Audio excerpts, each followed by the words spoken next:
The previous basket is under review.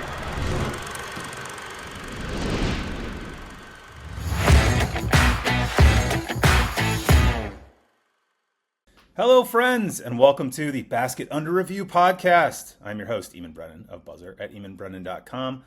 Back again with our buddy Tate Frazier. We've got a great show for you. We are going to talk about stuff going on in college basketball, like the NCAA tournament, the round of 64, the round of 32, the first four being gone, all of the storylines surrounding all of the teams that are still alive, what we saw this past weekend, all of the storylines that have little to do with stuff on the court, like coaching changes and putting a wrap on some of the bigger storylines this season. I'm thinking particularly here of Kentucky, some of the bigger melodramas, Kentucky, Kansas. We're going to talk about UNC at a crossroads, and we're going to look ahead to what I think promises to be an incredible Sweet 16, Elite 8, and eventual Final Four. Before we get into all of that and more, as ever, it's my job to tell you, go to basketunderreview.com. Sign up for $10 a month. You get access to everything on the site, all of the written content. You get access to the Discord where Trilly breaks news. And if you've been around for the last few weeks, you would have known about a story Trilly broke today that St. Mary's coach Randy Bennett, sort of unthinkably, was going to Arizona State. Caught a lot of people off guard, I think. Just sort of felt weird. Thought he would probably retire there. But if you've been in the Discord, Trilly would have let you know within the last couple of weeks it was real, had legs, and was something people should be keeping an eye out for. And today it happened. He was the first one to have the story. If you'd been reading last summer, you could have read Will Warren's piece called Corn Math, in which he delved into the history of Ben McCollum in his days as a D2 coach, in his days at Drake, and how his teams systematically control the pace of play and the terms of engagement in most games that they play, particularly in one-off games and postseasons, where Ben McCollum, as we've learned this past month, if you do any research into his history, is extremely, extremely good. And we saw it play out against Florida. You would have known that from last summer. So that's the kind of intel, that's the kind of stuff you can get at basketunderreview.com. You also can support this show and all the stuff that we're putting out on podcast feeds and YouTube every week. So go to basketunderreview.com, sign up, $10 a month. Thank you for the support, and thank you to everyone at the site for all the great work they're doing. Also, check out our presenting sponsor, Homefield, homefieldapparel.com. It's the best place in the world to get college athletics apparel. If you're going out to a game this weekend, your team made the Sweet 16, you're a Nebraska and Iowa fan, preparing to drink Houston Dry of Busch Light, go to Homefield, get a shirt, get something cool to wear to the games, do it big. They had their Hoop Society drop a couple weeks back. Really worth going and checking that out. Hoodies and shorts and t-shirts and stuff. But there's just a gazillion cool things to buy on Homefield. And so, go to homefieldapparel.com, buy something, tell them we sent you. And thank you as ever to Homefield for sponsoring our show. Okay, promo over, podcast starting. Tate, tournament. What do we think? How are we feeling? I feel good. The madness is still here. I know there's a lot of talk about the Cinderellas. We'll get into that a little bit. That seems to be kind of the national talking point that everybody wants to bring up. Also, the Blue Bloods are dead. That is another talking point that you and I can hit here on the show. I just wanted to sarcastically clap like Mick Cronin and get teed up. I think that was one of my favorite moments from the weekend. That was a whole lot of fun. You got to see Dan Hurley, Mick Cronin terrorize officials for an entire game, and then have a nice moment there at the end where they hugged each other and embraced. And you got Mick Cronin talking about Alex Caravan is what college basketball is all about. So we've got some great storylines. The Big Ten, will they win the championship? They have a good case now. They got 6 teams in the Sweet 16, so they got a real shot. And the last time we saw 2 Big Ten teams facing off in the Sweet 16, that was 2000. What happened, Eamonn? The Flintstones won the national championship, and Tom Izzo did as well. So good times, good storylines, and I think a funny one that I keep going back to, Sean Miller left Xavier so he could go to a big-time program just for us all to call him a Cinderella story. So that is a beautiful moment there for everybody. I'm excited to talk about it all. Yeah, it was a great first couple of rounds, and the Cinderella thing, like you said, we'll get to. First, I want to put a bow on a couple things, but whatever your personal preference is when it comes to the first rounds, I think the conventional wisdom is, we want a couple upsets, we want some chaos on the first day, and then by the time we get to the Final Four, we want the best teams. That's like the sweet spot. Mm-hmm. That's fine if that's people's preference. My preference is just to watch really, really good basketball as much as possible. And if that's coming from High Point or Cal Baptist making a comeback and not quite getting there, or whatever the case may be, even Texas deciding to be good as the first 4 team. Someone had Right. to do it. And Somebody they out of took it. Dayton's got to do it, right? They took up the mantle, and fair play to them. I thought just typically, with the exception of late Sunday night, when the games kind of petered out a little bit towards the end, just because they were blowouts and Alabama just, sort of housed Tech, and you're kind of hoping for something to cap off the weekend that's a little bit better. Other than that, it was a fantastic weekend of basketball, super high level, as we've been saying for years now about where college basketball is at tactically and strategically, and really, really enjoyed it. The first weekend also saw the end of, in the second round for both teams, what I think, I guess now, and it kind of hit me when Kentucky lost, and seeing sort of the fan reaction to their loss and the way they lost to Iowa State, of the two sort of melodramas of the season in Kansas and Kentucky. And on the Kansas side, it was Darren Peterson, and we sort of talked that to death, and he played full games for the last, 10 games of the season, played relatively well, maybe not to the level that we'd seen early in the season or in some of the cameos where he'd take himself out after, scoring 22 points in 18 minutes or whatever. But Kansas with a tough matchup against St. John's, you could sort of feel that way, played hard, got back in the game. No one could make a shot. Dylan Darling makes an incredible shot to win the game, but just a complete grinder of a game, and befitting both of those two teams and kind of how they played all year. Because Darren Peterson, Kansas showed flashes of decent offense throughout the year, but by and large, they were a defensive team that had to get stops to win games, whether Peterson was on the floor or not. And so it turned against St. John's, that can turn things into a real grinder. And they went home, and now we sort of await the future of Bill Self, who's one of the great coaches in the history of college basketball. And it's going to be an interesting offseason storyline to keep track of. I also think Kentucky it was kind of interesting to see this season end, because we talked about them a lot throughout the year, and on some level, and there was I saw a lot of, again, this is me sort of reacting to my Twitter algorithm over the course of the weekend, and what people are saying in my own sort of Buzzer live chat on Substack and stuff like that. But the gulf between what it seems like a lot of Kentucky fans felt about the way their season went, or at least how it ended, versus maybe some national media types kind of having a more positive view of where they ended up. And I find myself kind of in the middle with Kentucky, where I think Mark Pope got to a better spot. He certainly made the players that he had available to him better in terms of their overall output. To get them into the second round was, not bad going, considering how their season was going in November and December. But at the same time, if I was a Kentucky fan, I would have not a huge amount of faith that the roster that, based on the team that we just built in year 2, with essentially, relative to the rest of the sport, unlimited money, right, is going to end up being better next year. And so it's just going to be really interesting to see what Mark Pope does this spring. It starts now. Talk about truly breaking news. The transfer news and the personnel news is going to start flooding in pretty quickly here.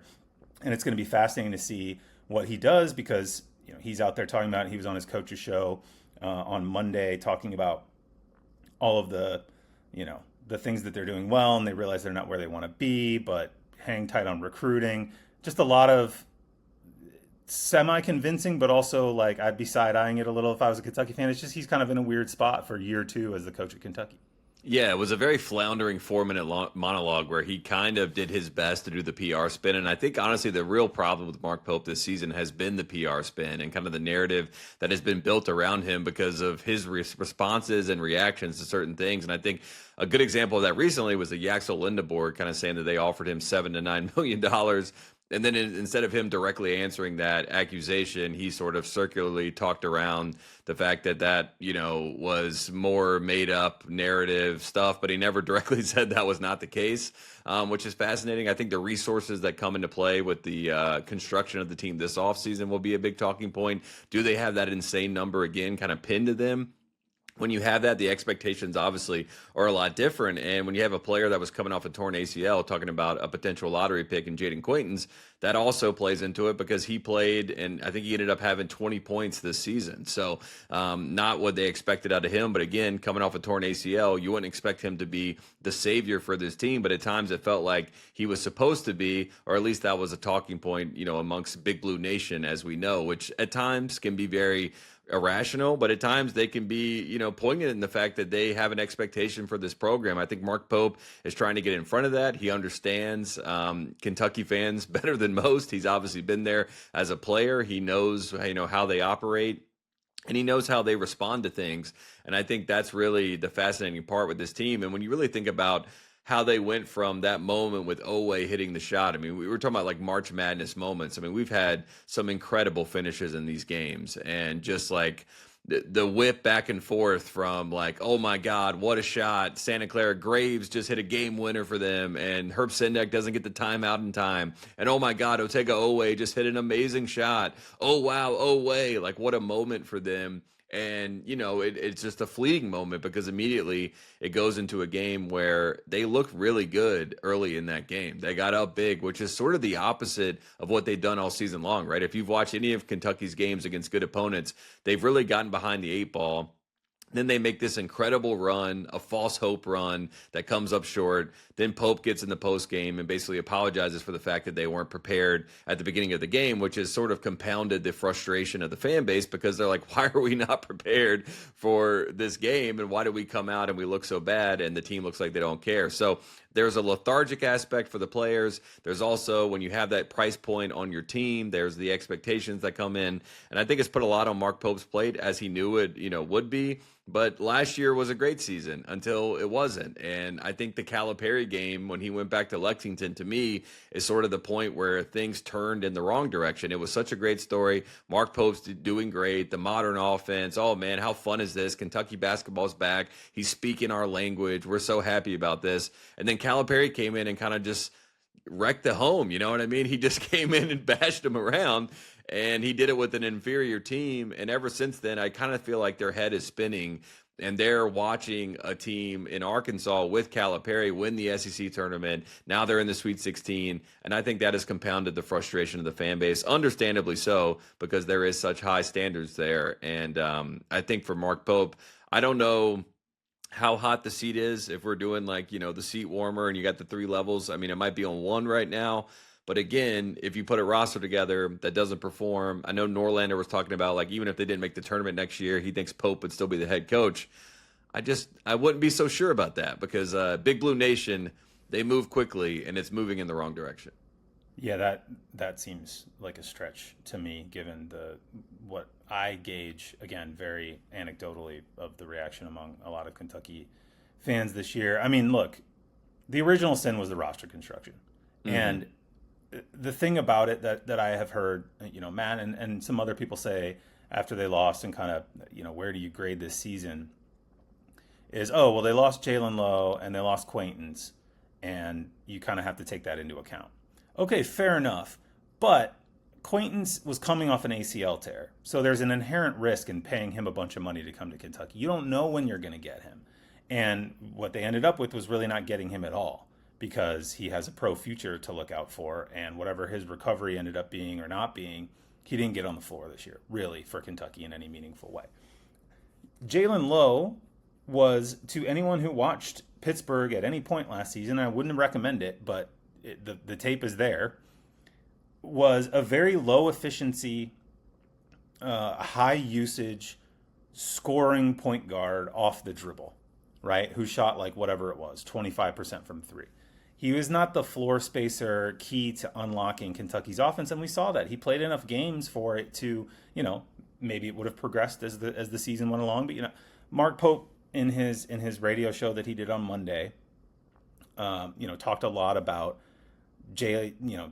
Lowe being a left-handed point guard and kind of orienting the scheme around that, and that losing him for the rest of the season made them have to change what they were doing on that front, and the whole system was sort of designed to have this penetrating point guard playing off screens, and you could see flashes of that early in the season, but not nearly enough to think that would have meaningfully changed. Like I just this is just me. I don't rate Jalen Lowe as a player. Like, I just don't think he's that good. I think he's fine. He's just like, I don't think he's that good compared to the myriad of guards that would have been out there on the portal this past spring. So the original sin was the roster construction. And another point of clarification, Pope also, and should have done this initially, said on his radio show that the Yaxel thing is categorically not true. Oh, he did say that. Good. He did, yeah, which to me is like, yeah, of course it's not. I mean, of course, yeah. But like the like, fact that he didn't say that at the time was very strange to me, yeah. Like any reporter who got that quote from Yaxel should have been like, wait, really? Like, what, when, how did that happen? Why are you telling us that? Because, that would represent, from everything that people understand about it, a pretty big delta between what Michigan paid for him and what Kentucky paid for him, and a lot of players don't do that. But again, like you said, the PR thing all year was a compounding factor to what made it feel like such a melodrama, and what made it feel like it was just like the heavy emotions after every early season loss. And it was the Louisville game. I mean, that's when it started. That Louisville game where there was something that happened, right? And then he said that it happened, and then he kind of backtracked that it didn't happen, and then you had fans speculating what happened. I mean, it just that was in November, and it's like since then we've had a different story. It feels like every 2 weeks. Yeah, and then Michigan State, Kentucky, that game where they got just hammered by a Michigan State team that we didn't realize really at the time was as good as they were, but still, it was, even in retrospect, it was an eye-opening bad performance from Kentucky, and his reaction after the game was to basically, like, start rending himself with a whip or something. Like, it was just this big, huge, overwrought thing, and that calmed down as they got into SEC play and they started spacing the floor better and running their stuff better. But the bottom line is, you have to build a better and more functional team, and the roster that they put together never really made a lot of sense for anything we know about Mark Pope as a basketball coach. And it played out, I think, the way that, if you're going back and looking at it in October and kind of being like, hey, these guys could be amazing defensively, which didn't also really pan out. But the offense seems like kind of confusing to me. How is this going to work in a Pope system? You don't really have many shooters. It's a lot of like athletic guys, and what's the rotation actually look like, and how do you solve this problem? It was all kind of there from the beginning. And yeah, going to be a really, really interesting spring and off season on the personnel front for Kentucky, because you're looking now, if you can't get in the trap of analyzing it the way a lot of times these early transfer portal situations get analyzed, which is, oh, he had X number of points, like Jalen Lowe. Oh, he had X number of points last year, X number of possessions, and we'll just plug that in, and you add it all up, and that's the team. It's like, no, these guys have to fit together. It has to work as a functional whole, and this Kentucky team was never really there, and it's kind of an accomplishment. They got to the second round based on where they were early in the year, but that's not going to make any Kentucky fan feel better about it. So we'll see how that plays out and kind of what they, in a month or two, when the portal starts to shake out a little bit and recruiting starts to shake out, we'll see what they end up looking like. The other big story going on at another blue blood, not Kansas, which we discussed, and we'll see how it goes with Bill Self, but North Carolina, your alma mater. Yeah, a lot happening. A lot's going on. And by all accounts, it seems like, there's been multiple reports to this effect. Nothing's a done deal yet. It seems like the trajectory is that Hubert Davis is unlikely to continue being the basketball coach, although, again, no decision, no announcement, nothing on that front. It throws a huge, and this goes to the Kansas thing too, a little bit with Bill Self and watching his future and him sort of leaving the door open to, I need to be healthy, I got to go back and talk to my family. One of a Carolina job search, particularly a Carolina job search that happens with a relatively open market and an open mind from Carolina people, that isn't, okay, this guy's the next guy, or, hey, Roy Williams is at Kansas and he's the most Carolina guy ever. Can we get him back to come back home? Things that kind of feel preordained. That's not where this Carolina search seems likely to go. Like they are going to more likely than not go outside the family, quote unquote, for the first time really in forever. And so it's like a seismic college basketball event. But we also don't know for sure that Hubert's not going to be there. And so, as an alma mater, as a close student of Carolina basketball history, as a close viewer of Hubert's teams, where are you all on all this? Where's Carolina? What do we think is going to happen? Yeah, I do feel like it's imminent. The decision has basically all but been made. And I think the national media has jumped a little bit, just based on the reporting. And shout out to Inside Carolina. They do a great job. They are actually there day to day, and they've been the ones that have kind of started, the conversation and drummed it up to a level. Greg Barnes does a great job. And Greg, I know, is completely plugged in. And then some of my own sources, I mean, it sounds like from what we gather, I mean, Hubert has been told basically either a sea change has to be made with the staff for him to stay, which would be, you and I talked about it off air. I mean, that would just be something that feels very out of character for Hubert to do. I can't imagine him making some sweeping change, especially when his OMO has been, I'm a Carolina family guy. I keep everybody on staff as Carolina. You have to understand this place to be able to work at this place, right? So for him to do something like that, I think it kind of lends itself to, okay, well, they're going to move forward and not have Hubert Davis as the head coach. As far as the 5 years for Hubert, it's been a roller coaster, and I think that's kind of the perfect word and experience for everybody that's been a part of it. 2024 was the perfect version of Hubert Davis and the blueprint for what you expect for this program. Cormac Ryan, Harrison Ingram, those guys that they brought in really did do a number on the program that season and definitely, delivered what you would expect from North Carolina. They win the regular season in the ACC. They were a 1 seed, but then they get in a situation in the NCAA tournament against Nate Oates, who, to be quite frank, just completely outclasses and outcoaches them head to head. And Carolina fans are smart enough to know what outcoaching looks like. So you see that moment.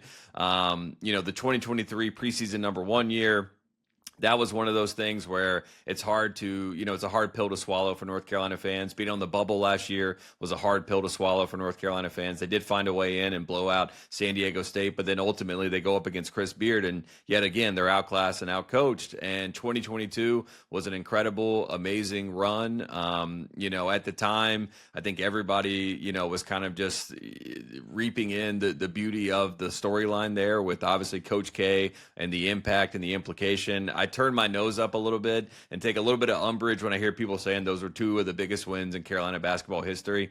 None of them were for national championships. Yes, they were fun for the rivalry, but they didn't actually ultimately affect the bottom line. They were incredible moments, and it was awesome in the Final Four. I was at that game. But again, there is a standard that is in place. And I think with Hubert Davis, the expectation is high.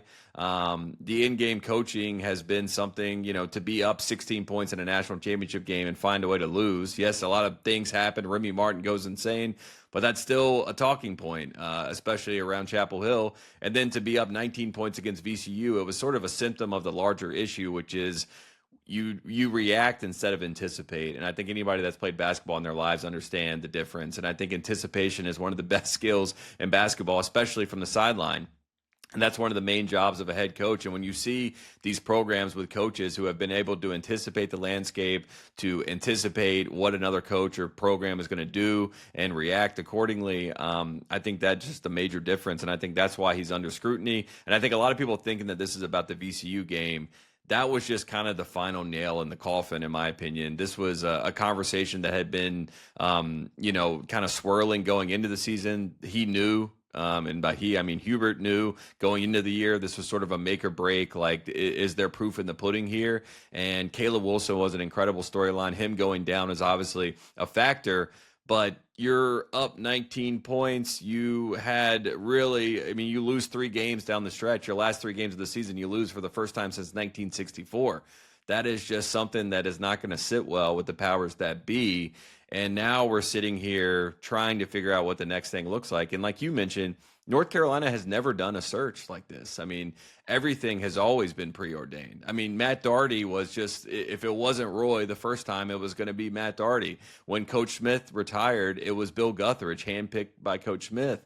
Dean Smith was on Frank McGuire's staff. I mean, it has always been preordained. There has never been a North Carolina search that will be like this search, which is why it is so fascinating because, again, they just did a search for football and, by all accounts, it has gone completely wrong. And that is a lot of pressure on an athletic department that is also changing the guard from Bubba Cunningham to Newmark. And that's also a factor in this. It's like, who's really calling the shots here? As far as we know, Bubba Cunningham is the one in the driver's seat and working with the board of trustees to make the decision. So there's a lot of factors. Hubert is still the head coach as of today. I think that decision, by all accounts, has been made internally that they will move forward without Hubert Davis. Again, if something drastically changes, I would be shocked by that. I know there are a lot of power players that have already kind of come to terms with that.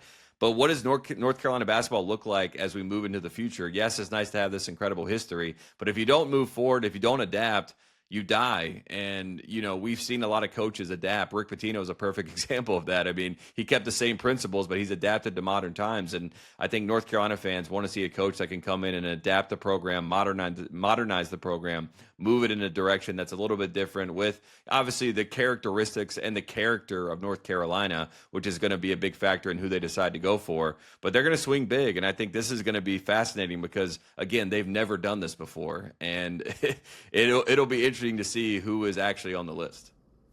Yeah, I mean, that's the thing about it is you have, in theory, at Carolina, and I think the theory still holds. Like, I think any of the, there's been some hot take theater around Carolina the last couple days of like, how much of a blue blood is it really, and how relevant is it in modern times? And it's just like, come on, man, like, you don't have to oversell this stuff. This is not like, there is the resources there, there's the history there, there's the alumni base there, there's the boosters there.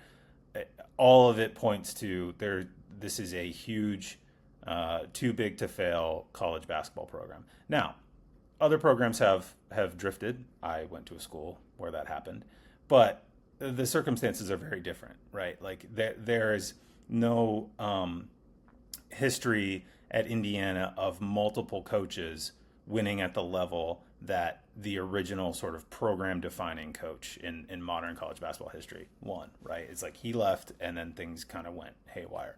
And they had a great coach, by the way. Kelvin Sampson was there. That's true. And if we lived in modern times, Kelvin Sampson would probably still be there and be doing a great job. So, I mean, that's the other part. Probably have a couple national titles. Right. Yeah, I mean, of course. Yeah, give Kelvin 20 years at Indiana and he's probably giving you a banner or two, Mm-hmm. So it's just fascinating because Carolina has a chance now to, like, in theory anyway, take a pick of a lot of the best guys out there and really, it's the kind of job, and people joke about this, it's not going to happen.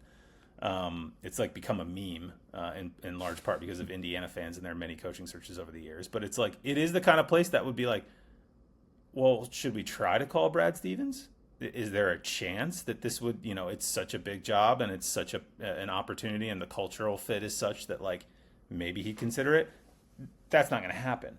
But that's the kind of level that you're starting out from. And then you work your way down the list. And in theory, all of the best young rising coaches in the sport would be interested and would hear it out, like a guy like Dusty May, who has immediately turned Michigan into a national title contender. And all due respect to Michigan and the many resources they can put together and a proud basketball history in their own right, no question. The North Carolina job is a bigger job in college basketball than Michigan. It just is. And so it's a fascinating situation, assuming that Carolina does in fact go ahead with, and Hubert doesn't do something like, again, you said would be super out of character for him, which is like, actually, yeah, I will fire my whole staff. Screw these guys. I'm going to stay in the job for an extra year, But, you look back at his tenure and it's like, and you kind of went through it, and without going back into all the nitty-gritty details about tournament finishes and stuff, it's not a clear pattern. It's just not good enough. You know what I mean? He's overperformed in some years, particularly 2022. They started off 40th in Ken Pom, finished 16th, obviously had the crazy tournament run. Started 9th in 2023, ended up 43rd. 17th in 2024, ended up 9th. Good. Number one seed. Like, good team. 2025, started 15th, ended up 31st. This year, started 33rd, ended up 32nd. it's okay. It's fine. You know what I mean? Like there isn't with bad coaches or questionable coaches or mediocre coaches or really good coaches, you can see the pattern in these KenPom numbers pretty consistently. And this is something that I know Will and other people at Basket Under Review have written about a lot of like, where does the model think you should be at the start of the season and where do you end up as a rough measure of how well you overperformed your talent, recruiting, situation, resources, program history, right? And with Hubert, it's just kind of a muddle. And that's kind of what it's felt like for most of this season and for a couple of the previous seasons. And we talked about it. Like the VCU game was not like, oh my God, we got to fire this guy. And everybody just woke up one day. This has been a discussion we've had throughout the season, kind of as a joke of like, I've been asking you like, oh, where's Carolina on, where are the fans on Hubert this week? Where are they on him this week? He was told on Tuesday that like it was trending in the direction of he might be, in a situation where this could be the end. So, I mean, even before the VCU game, there was already a conversation starting. So, I mean, that to put it into context for people that are reacting in that way, this was already in the works. It's not, and he's not dumb. He would have known that. He would have known that going into this season. He would have probably known it last year, too, when they barely squeaked into the tournament. By February of last season, of 2025, he would have thought, okay, well, things are going to be a little. We got to have a big spring, right? Like we gotta figure it out here, and it didn't really happen. And the Wilson injury was obviously a huge part of it, but the team overall is just not what you see in your mind's eye of a Carolina team. And they had some bright moments this season, but not the whole package. And it's not a huge surprise to me that we are where we are, but kind of whoever they hire is going to feel like a surprise because it's not a conventional Carolina coaching transition where a legend decides who the next guy is going to be, or you have what was it with Doherty, 3 years of like, okay, this isn't working out. Well, good thing Roy Williams exists and he's been awesome at Kansas. Right. And we can pull a super successful coach out of another blue blood because he loves Carolina so much and he'll cry about it and it'll break and his was an heart. alum. He also. Yeah. I mean, he is Mr. North Carolina. It's like there isn't that guy out there. There isn't really the young rising coach who used to be on Roy's staff at some point, and so you're in completely uncharted territory. And I did want to I did a nice hypothetical. I talked to a Carolina guy who's an alum, who's a former coach, and not Roy Williams, but a different coach. And I just gave him this hypothetical, and I think it stumped him a little bit. But I just asked, like, what program would Hubert? Let's say that this is the end. Like, what program hears that news and says, "Oh, I want to hire Hubert Davis"? And I think that kind of gives you an answer as to where we are and where North Carolina is at the moment, right? I mean, Charlotte just hired Wes Miller. UNCG just hired Jared Haas. You know what I mean? Like, I don't think that they would hire Hubert Davis over one of those two guys. So I think that is also where you're just talking about where the ceiling is as a program to actually go contend for a national championship. That puts you in a tough spot. And I think it's a very fair way to look at it. And again, Hubert is a great person, and he hasn't endeared himself to the media as many thought he would after his time on game day. He's basically a different person as a coach than he is as a personality on television, which is also a very odd thing as well. You know what I mean? It's hard to parse what you're dealing with because it is so different. And this is a guy who vocally said, I did not want the job, and Roy Williams handed it to him. So, I mean, it just all in all is a very strange situation. And I think you hope that it ends in some sort of amicable way because Hubert is a Carolina guy through and through. I hope it will. I think the Kenny Smith talk is absolutely asinine, and I think Kenny Smith thinks it's asinine. Yeah, Stephen A. Smith went on first. I lost my mind this morning because I had people sending me clips that I work with, including my boss, and he was, having fun poking and prodding me, and then it got me triggered, and then now I'm on Twitter responding to it. But yeah, Kenny Smith was who Stephen A. Smith would like to be the next head coach in North Carolina. So that's how far we are from reality with some of this conversation. I think in general, just some names that will be thrown out. I think Dusty May, as you mentioned, I think Tommy Lloyd will be thrown out. Tommy Lloyd's not going anywhere. But again, you have to kind of work this stuff and figure out who's who and what's what. I've seen Golden thrown thrown out. I don't think it's a character fit that they would go after. They won't go after Oates. I think they'll go after someone like a TJ Otzelberger, who will be in the conversation. Ben McCollum is another guy who I've seen thrown out there as an answer as well.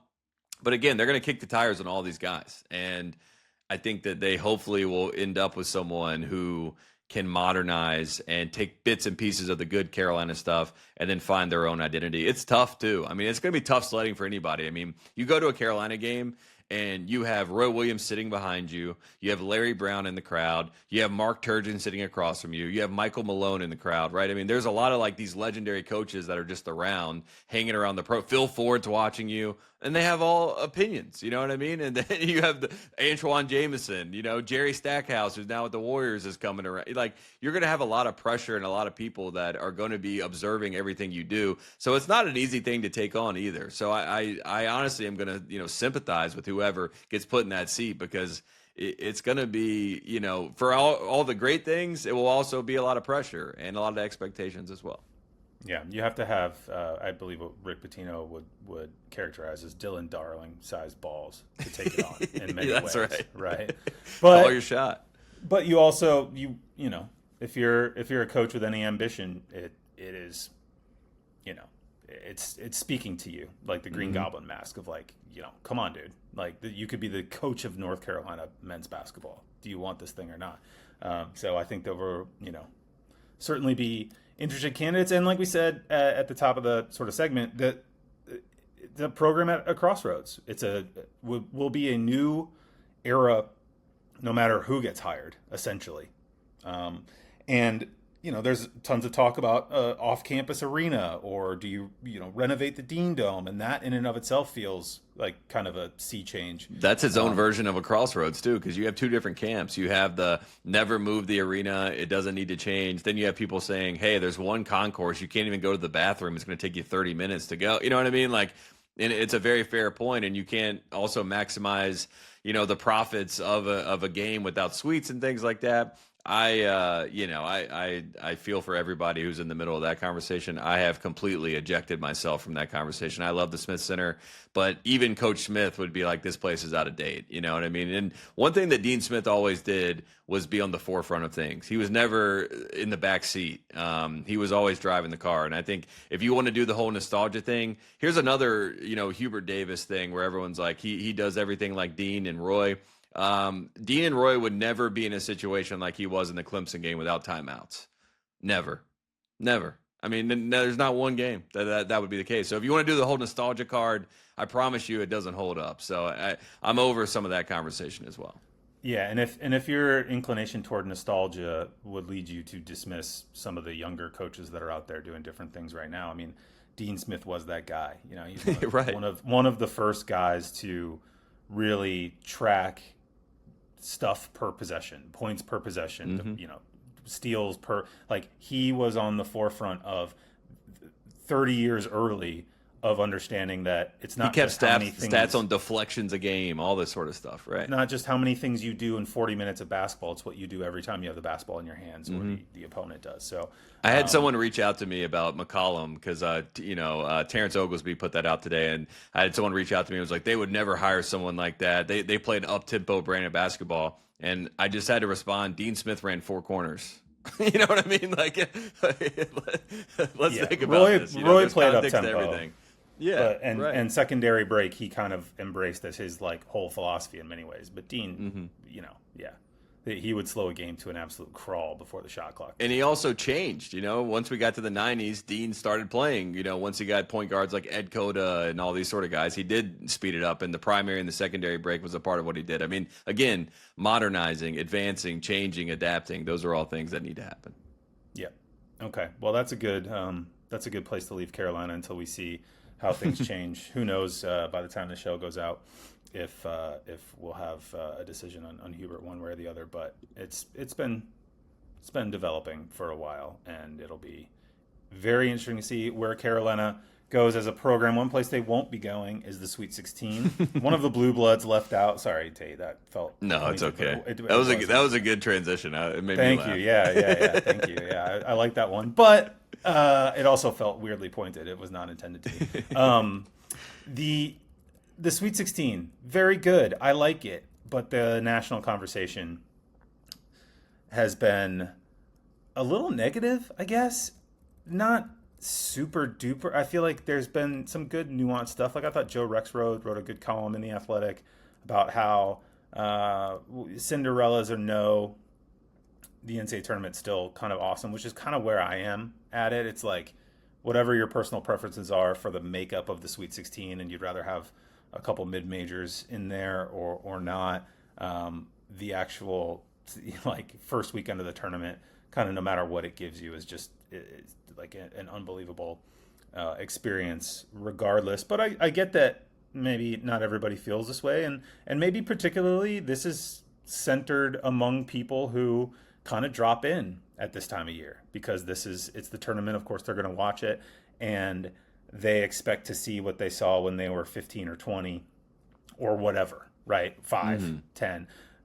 And maybe I think I'm of two minds on it, and then I'll toss it to you. Like I am both of the mind that yes, there are structural things happening in college basketball these days that are leading us to this outcome, and it felt fairly predictable before the tournament started, and we talked about it and kind of joked like, aha, we say all this, but at the end of the podcast, oh, maybe it'll be a super upset heavy tournament. Wouldn't that be fun? And kind of surprise us the tournament's done it before. It didn't really pan out that way, and it kind of panned out the way most people expected, with some exceptions.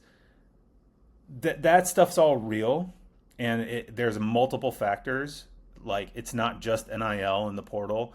It's conference realignment. It's also coaches at the top end getting way smarter and like de-risking their teams and building teams that are super high floor and not variance oriented and able to control games at the rim in ways that the best teams weren't doing 3, 4, 5 years ago.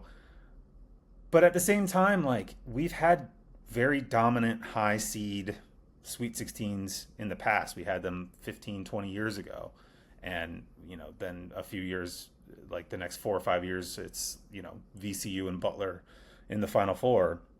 So I'm just a little torn on like completely dismissing the idea, particularly because a couple of mid-major programs got pretty close at various points in the first weekend. And also just because I think while those systemic issues are there, A, they don't bother me as much as maybe they should, and B, I'm not sure that they are permanent. But that's kind of my jumble of feelings. I don't know where you're at on it. Yeah, I'm right there with you. I think everyone wants to like do the Atlantic piece on what is happening in college basketball. Like everybody wants to have the big thesis on like, here's the big takeaway from what's happening. And again, I'm a big believer in sample size. I think the last 2 years, I think is not enough of a sample size to really draw that conclusion. We are trending in that, that fashion because like you said, the funnel of talent is going to the top. But let's just have some context. I mean, I know you called them exceptions, but High Point won their first tournament game against Wisconsin, who had an incredible backcourt, and it was a really good team. And Greg Gard, I think if you got him, on a lie detector test and said, will you guys be playing in the second weekend? He would have said yes and believed it, and they would have said it's true. Because that's how good that team has been all year. Siena was up 13 points on Duke, who's the number 1 overall seed. Wright State had Virginia dead to rights in the first round, right? I mean, there were so many moments in this tournament where, like, the Cinderella was right there. I know High Point ended up being the highest seed to get a win. But again, I just think a lot of this stuff is an extrapolation of what it was like a preordained take going into this tournament that we wanted to get there. The chalkiness matches up to that take. Now we do the big, dissertation as to why this is the case and why college basketball has gone wrong. Again, we have an incredible upset by Iowa. I know it's a Power 4 program, but what Iowa did to Florida with their size and the fact that they out-physicaled Florida in that game, I thought was just like a fascinating storyline. And, the Fulgaris shot was incredible, right? And Todd Golden trying to manipulate that game at the end is a great storyline because he's been able to be on the forefront of like late game decisions. He did it last year against Texas Tech, and that ended up leading them to a national championship. He tries to do it again this year. And Bennett Sturts not only gets away from Boogie Fland, but then has the presence of mind to make an incredible bounce pass where if he makes a chest pass or even like a pass that's not on the ground to full Garris in the corner, Thomas Houck gets a piece of that ball. We're not even talking about this because Florida either gets to overtime and wins, or they just win straight up, and the rest is history. But instead, Bennett Sturts makes an incredible play because Ben McCollum is like, we scouted that they, basically bounce passes was a trick against their size. They don't want to bend down. Classic tall guys don't want to bend down, and it makes an incredible play because it's a minute detail that ends up turning the tide in a game. That's the beauty of March Madness. To me, that is like the storyline, the way to figure out an upset and why it's so, improbable. But also, as you break it down, you can be like, oh, it was very probable, and maybe we overreacted to what's possible here in this tournament. I think we'll still have stories like that. St. Peter's was incredible in 2022. 2023, we had a Final Four of teams that nobody suspected to be there. Everybody rolled their eyes and said college basketball is dead. UConn was too good, and they were dominating the sport. Everyone's saying that, who's going to actually compete with this team right in 2024 after they go back-to-back. We always have some sort of big take that I do feel like gets broken by change in the game, and teams always react and adapt for the most part, especially the top teams. So I just think I'm not as concerned, and I do think this feels like the sample size isn't big enough to get there. Now, if we go 5 years in a row and no 12, 13, 14, 15, 16 seed gets a win, and it's just a bunch of middling Power 4 teams that are now the 11 and 12 seeds, and they're making runs to the Sweet 16, okay, I can get there. But for now, I think we're jumping the gun a little bit because we want that to be the take, right? Everybody wants to be the first person to write it. And I think that's more of a media concoction more so than like what we're actually watching. Yeah, and it lacks some of the nuance. I mean, look, like Iowa's in the Big Ten. That's not a historically successful program in a lot of ways. All due respect to my Iowa buddies. They were consistently in the tournament under Fran McCaffrey, never went to the Sweet 16. They're in their first Sweet 16 since 1999. Mm-hmm. And they are, they have a coach who was the coach at Drake a year ago. A year before that was the coach at Northwest Missouri State. Okay. The D2 coach, yeah. D2, like, legend and a dominant D2 coach. But it took a long time for a Division I program, one that had lost its own head coach, who was just coming off of a very successful season, to say, okay, sure. Like, this is, this is the guy that we're going to take a chance on this guy. This skill can translate. And it took college basketball, like, knowers and nerds to be hitting this drum over and over again of like, have you seen this guy at Northwest Missouri State? Have you seen the stuff that they run? Have you seen how they control games? It's crazy. Like, there's talent all over the landscape in college basketball, coaching and playing wise. And, Iowa is a great story. That win over Florida is a great story. I thought Iowa was going to get drilled, and they did every single thing tactically almost perfectly to prevent that outcome early in the game, and then hold on when they needed to, and then made some incredible plays down the stretch as you laid out.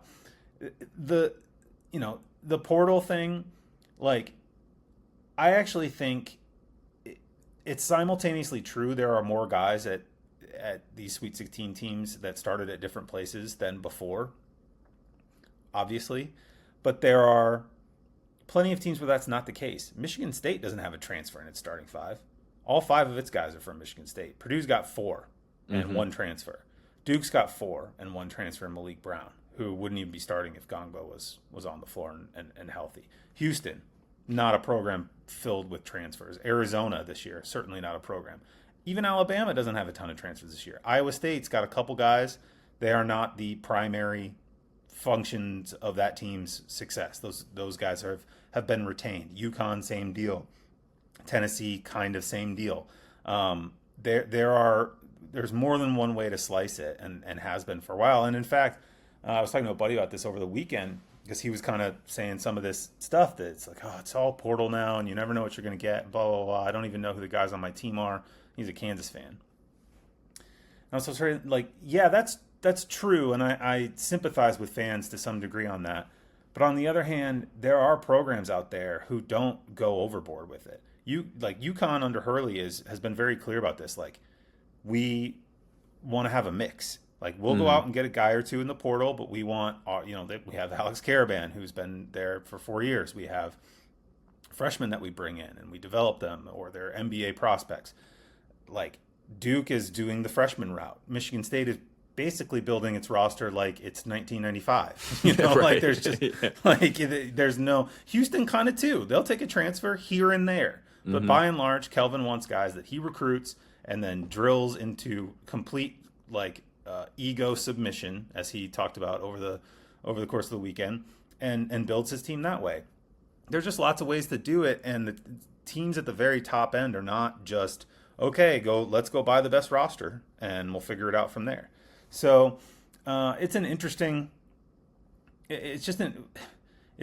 conversation because I do feel like it's more nuanced, and I feel like that plays into the Cinderella stuff. I feel like the way coaches are coaching their teams, the way what skills they're prioritizing play a role in this. Like it's just, if you play 5 out and shoot a ton of threes like say Indiana did this year, Indiana might have been a better team than some of the mid-majors in the tournament, but they would have been, and they collapsed down the stretch anyway. But even at their best this year, they're either beating you by 20 or they're losing by 15, like 80% of the time.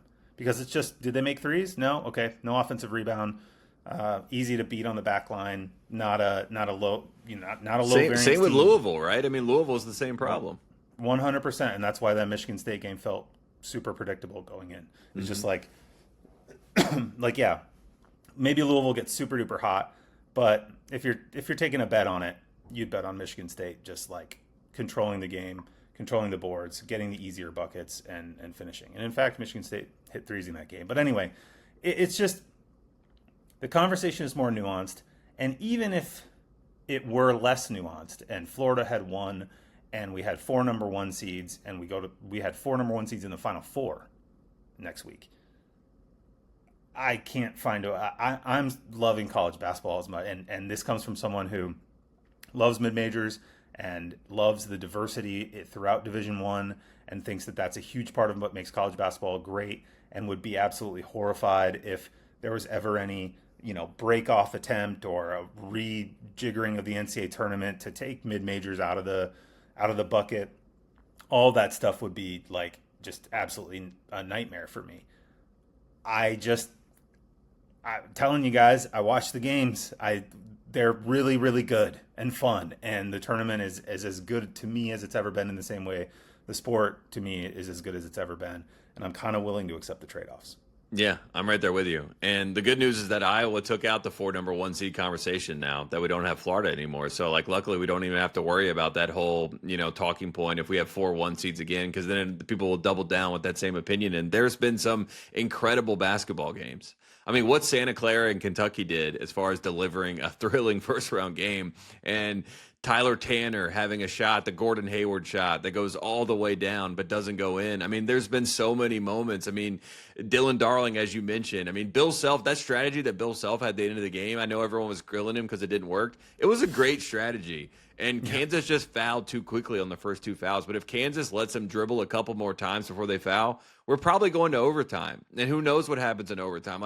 There were so many, in-game decisions and, impressive finishes and big-time shots and big-time plays that have happened so far in this tournament that I know David Warlock tweeted it. He's like, if you're worried about the madness leaving, it's here. And I'm right there with him. I mean, the madness has been here.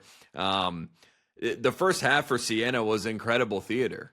To watch Duke have to react, and Doty, and that Siena team was tough as nails, and they went iron 5 in the second half, and nobody sits. I mean, that was incredible theater. How could you be upset about this? So I think some of that stuff, like you said, is a parachuting in and then trying to give a big take. And I think we have a little bit of an insider culture brain where everybody wants to be first to give the big take and be like, oh yeah, I saw it first. I don't think we're there. I think we've had some great basketball, and I think we have some really great storylines going into the Sweet 16, and I'm excited to see how it all plays out. One of my highlights from the first weekend, when Malik Renew went and got a chicken basket from the concession stand after the game. Yeah. I'm pretty sure they give teams food. Every NCAA tournament game I've ever been to, guys are usually eating in their locker room after the game, like Chick-fil-A or whatever. So he must just not have liked what they were offering up and just decided to go up to the full uniform too. Like full it was uniform. Like, it was incredible. Yeah, I'm pretty sure he still had his sneakers on. Like yeah, I don't even think he had the slides his own on. court shoes on. He had still like all of his tape and everything on his ankles. I was like, man, Malik Renew was really hungry. He was like, I don't want Chick-fil-A. I want my own chicken tenders. I'm getting whatever the best thing at the concession stand at the arena is. I don't care. That was college basketball right there. That warmed my heart. Yeah, and also just so folks keep this in mind. We'll talk about it, I'm sure, in a little bit. Nebraska's in the Sweet 16. Yeah, okay. Exactly. For the first time ever. Can we keep this in mind? Like, this is the Indiana of college basketball. This is the historically worst high major program, with the possible exception of Northwestern, I guess. Mm-hmm. Maybe Boston College for the last 20 years. But Nebraska's right up there in terms of they hadn't won a tournament game ever before this tournament. Now they've won 2. And they are a winnable, difficult but winnable game against a Midwest rival, away from being in the Elite Eight and 1 game away from the Final Four. Like against an Illinois either an Illinois team they've played before or a Houston team, where they'll be like, we're gonna chuck 43s over the top of you and just hope for the best, and it could happen. So like we've got stuff that doesn't happen every year. We are not. That's part of the blue blood conversation. This is not a list of the 15 best programs historically in college basketball. There are exceptions here. I mean, St. John's first time this century in the Sweet 16, Iowa first time this century, and then Nebraska first time ever. I mean, those are, if you're talking three of the Sweet 16 are all, seminal moments for those programs. I mean, those are great stories.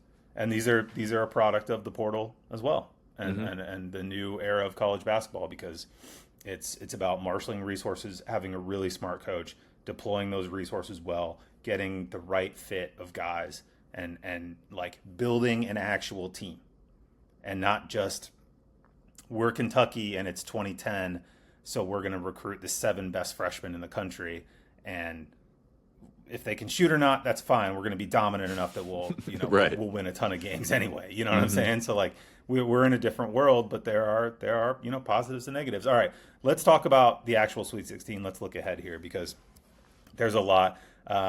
Planning on getting over to the East region in DC, which is apparently the highest price ticket. Not really surprising, because you've got the Duke fans coming up, you've got the St. John's fans coming down, and then the Michigan State and UConn fans who will travel wherever anyway. Like, I've covered UConn games in San Diego, where it's like, where are you people coming from? Like, what is going on? A lot of Duke alumni in DC as well. There are. And the St. John's fans are a train right away. So that's a quick train. That's a fun way to do it too, because you can drink the whole way down. So it'll be a fun one. What did you make of Duke? The Siena thing, okay, like nervy. The Malik Brown candidness after just basically like, yeah, we didn't take Siena seriously, so now we know like what it's like. We got to play better. I thought was remarkable, because you really just don't hear players say that openly. Like, yeah, we kind of just thought we were going to roll these guys, and we got kind of punched in the mouth. Obviously fixed it against TCU, and what I thought was going to be a slightly more difficult game than it was. And now you've got St. John's, which is another team we've been talking about. I put there with Kansas and Kentucky for most mentioned teams on the podcast this year that we've discussed, and just a grinder and a difficult matchup, and buckets will be at a premium. But I'm a little worried for St. John's on the offensive end, because I think we saw against Kansas, against a similarly athletic team, able to keep them away from the rim, things just get grindy really quick. Yeah, I mean, St. John's needs to get out in transition. Duke has one of the best, not only the best defense, but one of the best transition defenses. And I think the real reason that you have to sort of buy into Duke at this point is they, like you said, against Siena, get totally tested to the wire. I mean, that was trending towards historic there, and they were able to find a way to win that game. TCU, they were getting physically manhandled early in that game, and they were able to turn the dial up. And I do feel like in that TCU in the game in the second half, they kind of flipped the switch. I feel like I saw the real Duke team finally show up. Boozer especially. It was like, For sure. Oh, there you are, buddy. Welcome back. It's like welcome to college basketball, the NCAA tournament. Good to see you. He's one of those players where he can kind of do it silently at times and still make an impact on the game. And I think this Duke team against St. John's, the real matchup that I'm fascinated to see, and I'm interested to see what Rick Pitino does as far as defensively. But I think Dylan Mitchell and Cam Boozer is going to be fascinating. I think that's going to be a real storyline. Those sort of big, athletic, wing hybrid forwards like Dylan Mitchell have given Boozer some issues, and I think he's kind of the perfect guy to throw at Boozer for St. John's, and I think that's going to be fascinating. Also, Zuby being able to space out Gongba on the perimeter and pull him away from the rim. What does that look like? Does Duke have to go more with Malik Brown because of that fact? Now, again, I don't think St. John's is going to be dictating the terms in this game because Duke can turn up the tempo or turn it down. I think this will be pretty similar to what we saw against Michigan, where Duke kind of turns down the tempo and plays more of a half-court, slow, offensive-paced game, which will be interesting to see what Caden Boozer does with the ball pressure of St. John's, because I don't think he's seen that type of ball pressure. I think Cam Boozer is actually going to have to bring the ball up and initiate offense quite a bit, so that's going to put more on his plate. And if you have a guy like Dylan Mitchell on him, maybe that causes some issues for Duke. But again, if they keep St. John's out of transition, we saw how bad they are in the half court at times and how much of a slug it can be for them. So I think, to me, that's the real storyline. It's like, what is the tempo in this game? Defensively, how do they decide to guard Boozer? And if they can kind of turn up the pressure on Caden Boozer and make Duke have to be weak, with their lead initial ball handler, what does that look like for them on the offensive end? But I still feel like Duke is in a good spot. And like I said, I think they have flipped the switch, and I think we see the version that we've seen of Duke all season outside of the first three halves of the NCAA tournament. So that's kind of where I am with this game. Yeah, I think Duke is aiming for like 63 possessions, and they're long and complicated, and you just get Boozer. Because the thing with Boozer is individual matchups matter, but he's so good at like ball screen reads and like quick, these are my two option decisions based on where the defense is, especially for his size, that him being away from the rim. I agree with you about Gongba on the defensive end, and that's a little awkward, even though Gongba can do that on offense with his passing a little bit as well. Mm-hmm. But Boozer is just kind of like, I just feel like any one of the St. John's guys that he finds himself on, and there will be multiple of them within possessions throughout the game, he's just probably going to make the right read more often than not. And maybe Pitino will have something cooked up for it, because he usually does, and it's been fun seeing people sort of react to just how good this guy is as a coach, particularly on the defensive end. He's just a legend. And the performance against Kansas, for as woolly as it was offensively in the half court, was lights out defensively. I mean, Northern Iowa, they completely destroyed them from the start. I mean, that was a defensive masterclass. Like, I thought Northern Iowa might give them trouble. We talked about that in the last week's show about like picking our bracket, and that was the only like 12-5 I did, because I like talked myself into it on the show. And you saw kind of the thesis, because St. John's didn't get out and run. They just got out to like a 20-3 lead, and then the game was even the rest of the way. But Northern Iowa could not generate any kind of offense to get back in the game. So yeah, it's going to be fascinating to see, particularly how Boozer deals with all that, and what St. John's has kind of cooked up defensively to try and make his life difficult. Because I think Mitchell's going to pick him up full court the whole game. Just FYI. I think that's going to be, not to read into Rick Pitino's brain, but I think if I know enough about Pitino, I think that's sort of what he's going to try to do. It's like, even if Boozer's not bringing the ball up, he's going to get picked up full court. It would not shock, and it's probably a pretty good idea. Just to, like, this isn't going to be easy for you. Like, even if it doesn't affect, even if he has 0 turnovers, it's just like exhausting to deal with. Right. Maybe a similar strategy would be useful to be employed against Jeremy Fears, considering, the read on Michigan State. Now, look, Cohen Carr had a great game in the round of 64. is making threes now, which is probably not a sustainable artifact of Michigan State's offense. But, you know, if it is, like, Cohen Carr is going to have a long and prosperous career in the NBA soon. But, you know, there were other shots made for Michigan State. But Michigan State is doing what Michigan State has done all season, which is, hey, Jeremy, you have the ball all the time. Completely control the game. Completely run it.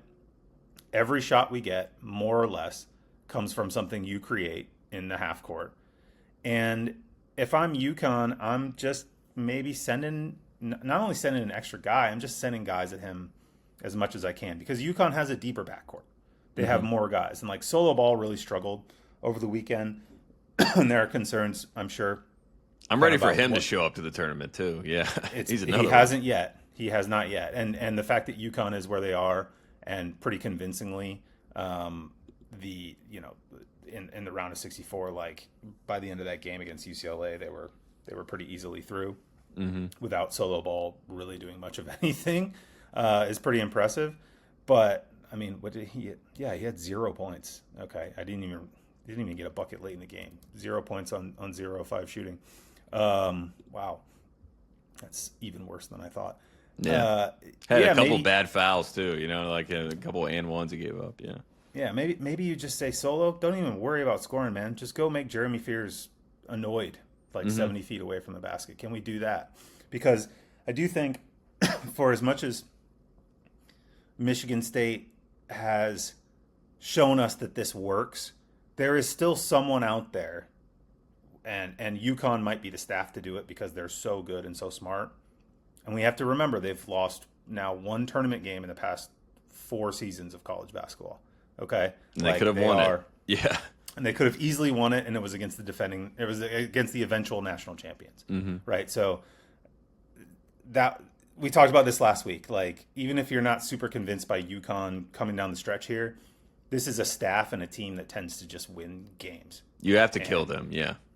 And this is, you know, if I'm Michigan State, that's what keeps me up at night, because I think they have a chance. But I also think just based on like the team trends and how they're playing, but UConn has more weapons, and UConn has a chance, I think, to play a certain way defensively that really attacks Fears out top and makes his life more difficult than what he's seen frequently down the stretch, if that makes sense. Yeah, definitely. And I think they probably, I mean, knowing Luke and that staff a little bit, I mean, I think they probably watched the Duke tape against Fears and what they did to him. And Dame Sarr did what you talked about, just defensively, like just a lot of ball pressure, no easy passes, hard to initiate anything, got him frustrated, got him off his spots. And then, as we've talked about, when he can't orchestrate and be the maestro for that Michigan State offense, they look completely lost. And you're kind of wondering how they even got to this point when they don't have Jeremy Fears kind of doing everything for them. So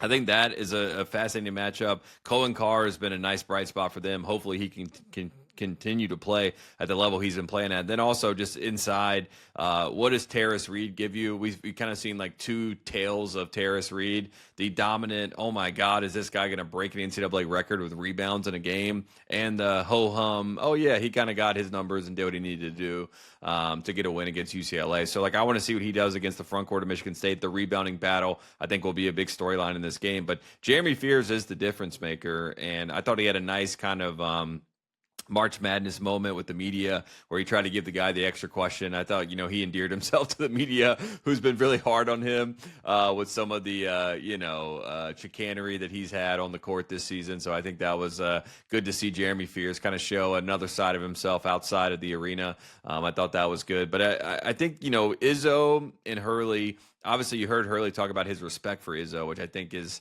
you don't hear him say nice stuff about other coaches in college, really. He's always kind of had this, I'm an outsider, I'm a high school coach, the college basketball powers don't like me. So for him to kind of endear himself to Izzo is a fascinating thing to me. And I think those two guys trying to work the game against each other is going to be a fun chess match. And I think that's also like the officiating, similar to what he had with Mick Cronin. I think that is going to be its own version of a storyline. I think Izzo or Hurley, I would take odds on one of them to get teed up in this game. That's what I would say. And I think it's going to be fascinating to see how they react. It will be really quick. This is from Jared Burson.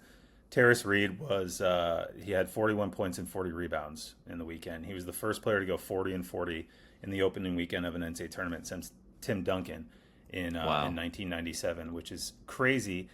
But also crazy is that he was 10 and 13 in the second game. Yeah. Right. Okay, so like that's an incredible stat, but you have to keep in mind he had 31 and 27 against Furman, which is just ludicrous. It was. So, and against a tall Furman team that has a really good big in Bowser. Like, he made Bowser irrelevant, and I thought that would be actually a good matchup in that game. So, got to give him credit. He looked great.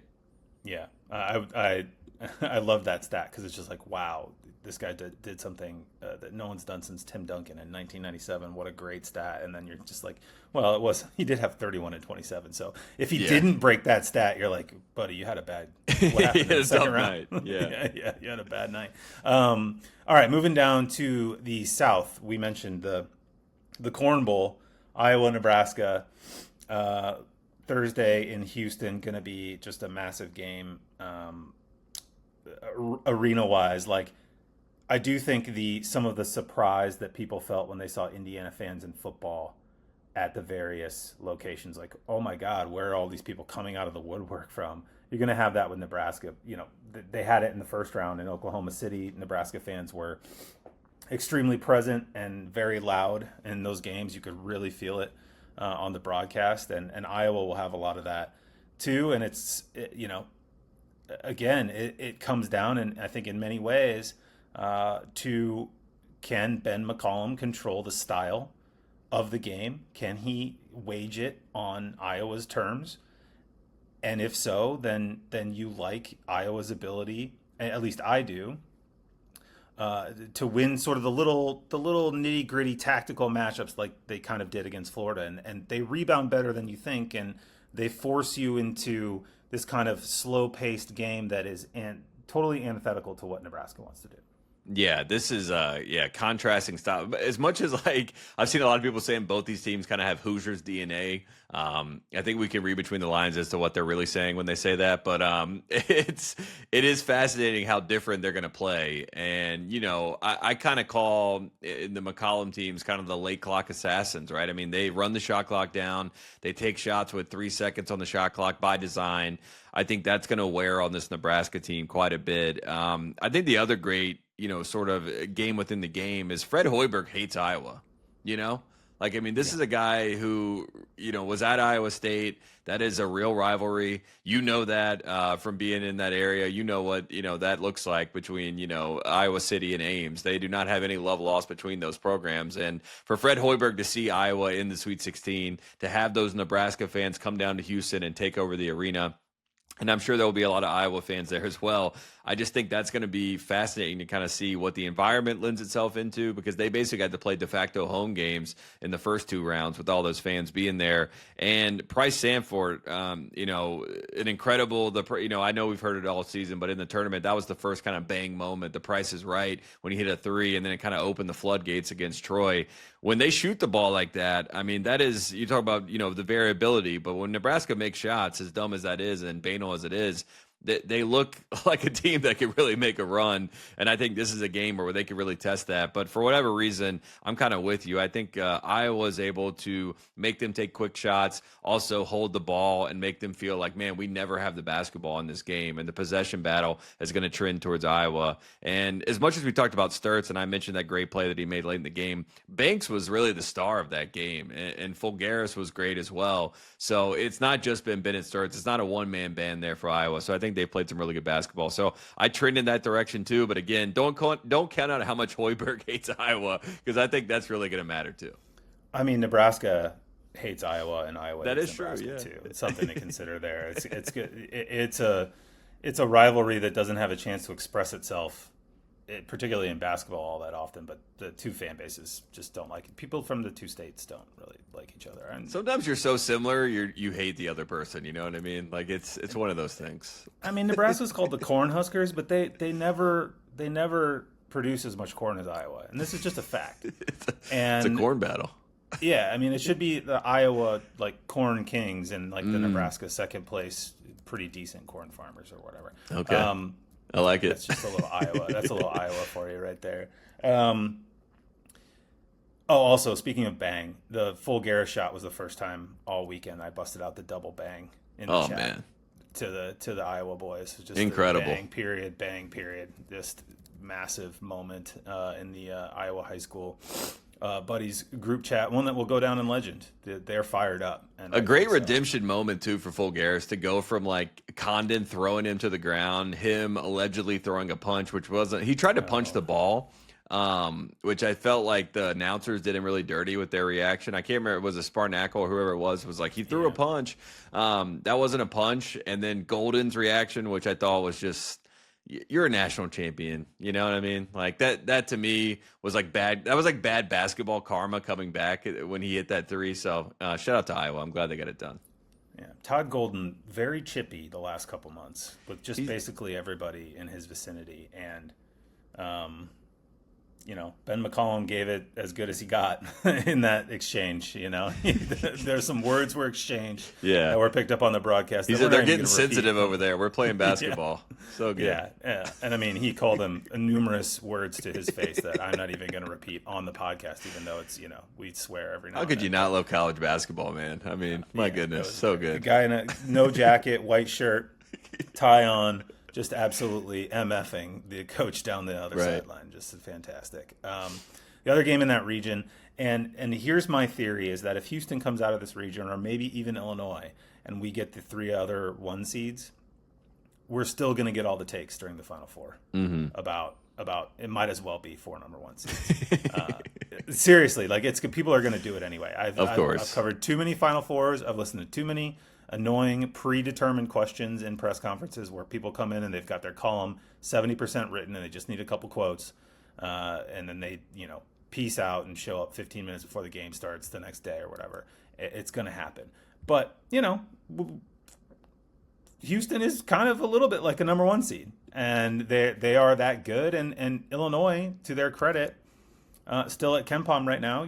Florida is the top team that's been eliminated as the fifth ranked team at KenPom. Illinois is number 6 and Houston is number 4. This is a titanic Sweet 16 matchup based on just pure efficiency margin all year and what we've seen from both teams all year.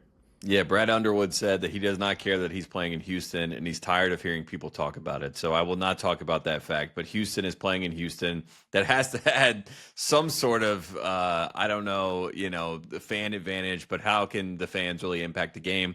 You tell me. I don't really care to get into the weeds on that. But I do think it's nice to have in your back pocket. Illinois, to me, anytime that they've been pressed with strength and physicality, they have wilted. And I do think that is why this Houston matchup to me is so fascinating, because maybe they've learned. That Michigan game is still really in my brain from when Wagler got wrecked by Lindeborg. I think he's going to get the same sort of physical play from this Houston team. I think defensively, Houston's going to be locked in as they always are.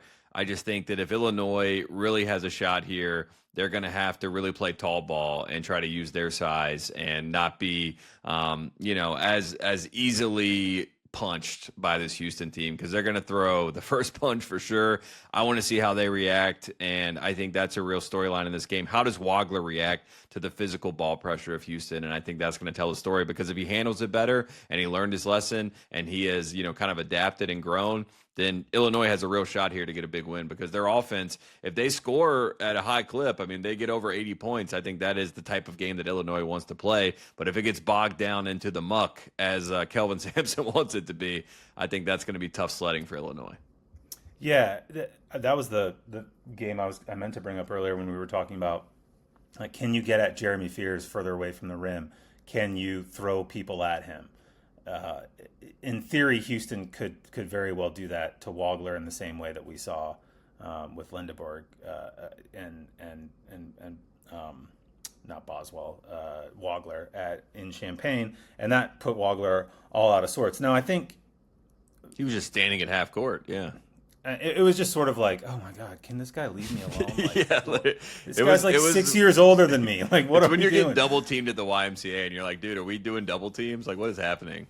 Like, I used to play in a pretty good pickup run in Chicago, and every now and then there would be like a former college player, even a couple pros who would come in, and they, get switched on you or pick you up or whatever, and you're just like, oh, just someone else take the ball. Like, I don't even want to deal with this guy right now. Like, this is not fun. Like, leave me alone, please. You're way better than me. And that's a little bit how it felt, just like, size and age wise. But, look, Sampson mentioned it in his, I think, one of the press conferences over the weekend, or maybe early this week already, that, Illinois is a better offensive rebounding team than Houston. Like, this is a rare thing for Houston. They are not the traditionally dominant offensive rebounding team. They're still good. They still have a baseline for that because of what the program is, and it's just non-negotiable. Guys get after the offensive boards, but they are not the dominant offensive rebounding shot volume force that they were in recent seasons, particularly last year. And so their margin for error is a little bit higher, and that's a place where Illinois, with their size and length, can potentially hurt Houston. And Sampson knows it. I mean, he talked about it. It's like, they don't hit the first shot, they'll get a second or a third, and they'll be just as accurate as they are on the second or third shot. And you just, this is the math stuff that we're talking about, of like really good teams de-risking themselves by getting shot volume and rim dominance, and erasing a lot of the variance and margin for error.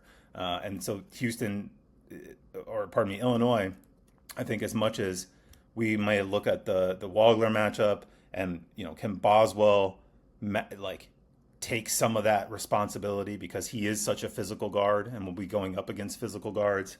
How does that stuff sort of shake out in the backcourt? There's a chance for Illinois, even if they do lose those specific matchups, to create the conditions for themselves to get a win, maybe even in a close game, because they are creating so many shots and not turning the ball over, and we'll just, we'll see how it goes. I mean, I felt a little bit like, I felt good about Illinois, and I feel like that's hypocritical because I came into the tournament being like, yeah, but once they play good teams, they get punched in the mouth or blah, blah, blah. Like the Michigan game was yeah, like you said, weighing heavy on the evaluation coming into the tournament.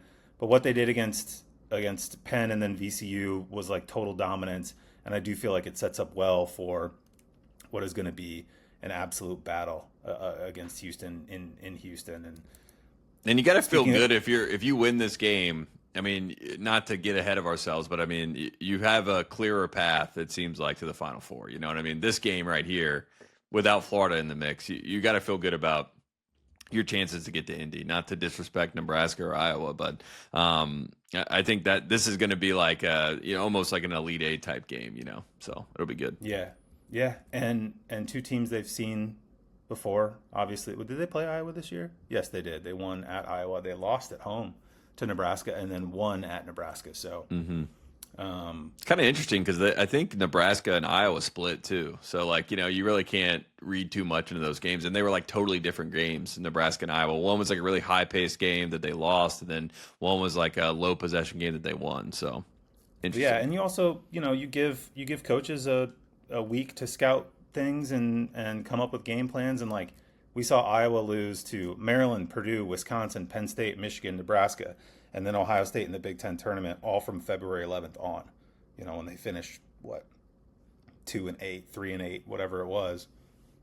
But you get into the tournament, and it's about turning things around quickly and having a sort of core set of principles that you can go back to that you can sustain. And you can win one-off games just with like better tactics and preparation in some ways. So yeah, we'll see how it goes. All right, let's move to our next region, the Midwest. A bit chalkier, to be fair. Michigan, Alabama, and Iowa State, Tennessee. I don't want to dismiss Alabama, but this feels like the game when the Holloway thing will be hard to overcome. Because like I've been saying, rim dominance, rebounding, shot volume, taking the variance out of the game. This is kind of what Michigan is built for, and what the original idea for building this kind of roster would have looked like, or at least what they got to once they figured out their roster and what they were really good at is just like, can you play a game against Alabama where maybe Alabama hits 15 threes and you can still win because you just get a churn of layups, dunks. They don't get any twos, and you negate all of that disadvantage.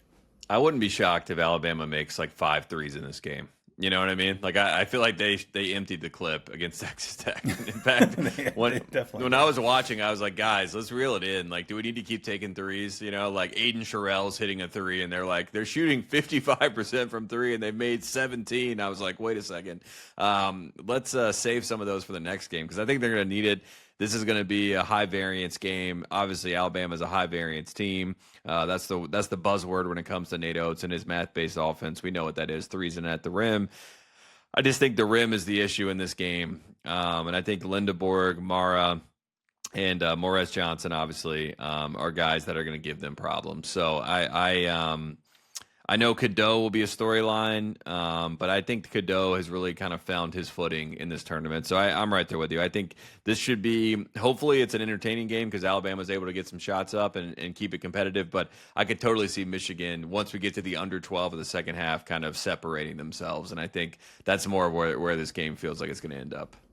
Yeah, and I mean, Michigan is good because they're so good at the rim, obviously. But part of them being good at the rim means they can extend out and not get worried about getting blown by because Alabama's maybe Nate Oates will decide to relax his principles for this one game, but like Alabama is not going to start shooting a bunch of 15-foot mid-range jumpers from like the elbow extended or whatever. They are either going to shoot threes or they're going to get to the rim, and the rim's kind of gone against Michigan. At least it should be. Like I thought the rim would be gone for Iowa against Florida, and it wasn't. So you never know, but it should be gone. And so then it's just like Michigan defenders standing there watching guys shoot over the top of them. And is that going to be as effective as it was against the Texas Tech team that obviously shorthanded with JT Toppin out, but also just not the kind of elite perimeter length and foot speed kind of guys that Michigan has at their disposal. So it's I would say of every Sweet 16 game, and this includes Texas Purdue, which we haven't talked about yet, this is the hardest one for me to imagine an upset in, just in my mind's eye. But, we'll see. The tournament's the tournament, so weird stuff happens. Okay, the other game in that region, we got Rick Barnes back in the Sweet 16, 4 straight years. All the haters, get out of here. Yeah, he changed the whole narrative. Like, it used to be the joke, like, you never want Rick Barnes in March. Now you kind of do, Like, Rick Barnes has got it going. Consistent performance, and, they weren't, like, amazing against UVA, but they were good enough, and there was some I saw, UVA fans going crazy about that late call against Dallin Hall in the review or whatever, and I like the Virginia fans love talking about the officials, man. Spoken like a true fellow. I'm just, I'm not a big. I have a bunch of Virginia fans in my life, and I you know me. I root for Virginia. I like Virginia as a program, but man, they were texting me, and I was like, guys, like you just gotta let it go. This is like it's too far gone with the official talk. I can't do it. It's the classic cliche of like what the players say after like an English Premier League game where there's a bad call that goes your way, but the players are still like, well, that's not why we lost the game. We still had chances and blah, blah. It's right. True here too. Like, it's not why they lost the game, but also Dallin Hall came out and said like, yeah, I touched my finger. I knew it touched my finger. It's like, he was honest about it, which was good, which quelled a lot of the stuff. But anyway, nice season for Virginia. Great place to start with Ryan Odom. Glad they got a win, you know what I mean? They needed to get off the Furman game in 2023. Like, they just needed to, the whole, like, we haven't won since we won the tournament, and they won in, the miraculous way that they did. I think they just needed to be like, okay, the standard is set. Odom won a game. They weathered the storm against Wright State. The physicality of Tennessee kind of wore them out. But yeah, I mean, I think all in all, this is a good season for Virginia for sure. Fantastic season to be a 3 seed in your first year with a totally new roster is really, really good stuff. And they have some pieces to build on there, like Mallory, especially being a Charlottesville guy, feels like a guy who's, if he's not a 4-year player at Virginia, something's probably gone wrong, or he's gone to the NBA, in which case something's gone really right. But anyway, Tennessee on to Iowa State, a team with the physicality to match Iowa State. Now, this is off the cuff. I don't know. Is Justin Jefferson? Do we know about Justin Jefferson? Should we Google Justin Jefferson? Is he totally out? I missed this sort of portion of the proceedings on Sunday night. I don't think we have. I think it's questionable, so I don't think we have the update on that. Left ankle injury, leaving the walking. He's considered doubtful. Yeah, his status is day to day. Yeah. So. I think he was listed at doubtful, and then I saw questionable as well. So I mean, yeah, I mean it's not good when you're arguably your best player and Josh Jefferson is not going to be out there. And I think they did a MRI. Did I say right? Justin Jefferson? Maybe you did. Maybe I didn't even notice it because Justin Jefferson, shout out, he's a great receiver. Because I was just thinking we need like football. We need NFL style like injury reports for the NCAA tournament. Yeah, if you lie about it, you might have to pay a fine. SMU, SMU should be paying a fine to me after the whole 100%. BJ Edwards thing. My goodness, that is a scandal. And I went to bat for them in Bubble Watch too. I was like, look, man, Edwards is good. It's a clear delineation when he went out. Like they lost all the games. They were 19-8 before. Edwards gets hurt. Put them in the tournament. They're better than they were on the bubble, blah, blah, blah. And then, he doesn't play. And it's just like, well, Andy Enfield kind of scammed the committee on that one. Definitely. we need some injury reports, dude. That's why what happened Josh was Jefferson, like almost fair. Yeah. Yeah. Anyway, Josh Jefferson injury update. I think we're still undetermined, still up in the air from what I'm seeing. But MRI was negative. It's an ankle. Obviously, like ankle was probably the most day-to-day thing, and you can wrap it up. I mean, they're not to like downplay the injury, but I do think like with some days in between, hopefully swelling goes down. You can start doing some more things, putting weight on it, feeling a little bit better. And they need him. I don't know if they need him particularly for this game, but they definitely need him for Michigan. So, I mean, maybe there's some calculations that are happening internally there. Yeah. You can do the Booby Miles, give him the shot. Or is that from Friday Night Lights? I don't even remember. It's one of those movies. Yeah. Oh, yeah. It's John Voight in Friday Night Lights. There you go. Yeah, it makes him good. Booby Miles does that too. Yeah, I think every football movie somebody's getting shot up. Varsity Blues is John Voight, and then that's like a ripoff of Friday Night Lights in many ways. So, anyway, yeah. R.I.P. James Vanderbeek, man. That's sad. I forgot about that. Yeah. Anyway, yes, Josh Jefferson's return would be massive. But look, like the Kentucky game for Iowa State was, I think, a demonstration of all of the other things they do really, really well. Because Kentucky, once we got into the second half, forget all of the stuff about, Nate Heisey talking about them, like, we thought they might quit, blah, blah, blah, blah, blah. Like, I would have been tempted to quit too, because Iowa State was wearing them out. And they do that on the perimeter in addition. Like, you think about Texas Tech, and obviously they lost JT Toppin. If they had lost Christian Anderson, then you're just, like, dead in the water. But Iowa State is good enough at so many other things that even without Jefferson, they're able to still super pressure you on the perimeter, make a ton of shots, run really good offense, hit three. Like, they are a really comprehensively good basketball team, which is what we said about them all year. So they are able to lose a guy as good as Jefferson, who's their best player, and still do enough things to progress. And I think, don't know, but I think that extends pretty well to Tennessee, because Tennessee's super physical. They could definitely use him for this game. But to me, it feels like the backcourt getting into Gillespie, making them uncomfortable, is where Iowa State can still be super effective. Yeah, they forced 20 turnovers against Kentucky, and I think Kentucky had 12 at halftime. So, I mean, that sort of is the story right there, and I think that's what Iowa State is going to try to drum up against Tennessee as well. And I think it's honestly a good thing that they played Kentucky before they played Tennessee, so they kind of got like recalibrated to SEC basketball. Again, all these styles are so different, and the way that they play is different, but they got a little bit of a taste of an SEC team. They were down early. Kentucky looked like, hey, maybe we got something here. Maybe we can make a little run to the Sweet 16. And then they just tightened the grip defensively, and that's what Otzelberger does. So I'm right there with you. I think that this is sort of a similar story with Iowa State. And, it's no knock on Tennessee. Maybe Eamonn has some incredible game. He's been sort of, not as spectacular as many, projected he would be. I think Gillespie can save him at times with his shot making. Boswell's been a nice piece for them as well. But in general, I really do like this Iowa State team, and I think they handle business in this one. I would agree. Okay. We're up to the West region, and we're going to talk about Texas and Purdue first. And if I'm Purdue and I'm Purdue's fans, without getting cocky about it, this is exactly the matchup I would be absolutely thrilled to see. Now, you throw Gonzaga at me, and I'm nervous all week going into this game. And they'll still be nervous. Let me down, man. They did let you down. But hey, Vandy let me down, kind of. That shot should have gone down. It's the overinflated basketballs were the problem. If the basketballs had normal inflation, that shot goes in. Mine is I got bad intel. I was told Braden Huff was coming back, and then, every day kept happening, and I'm like, I don't – it says out. Yeah.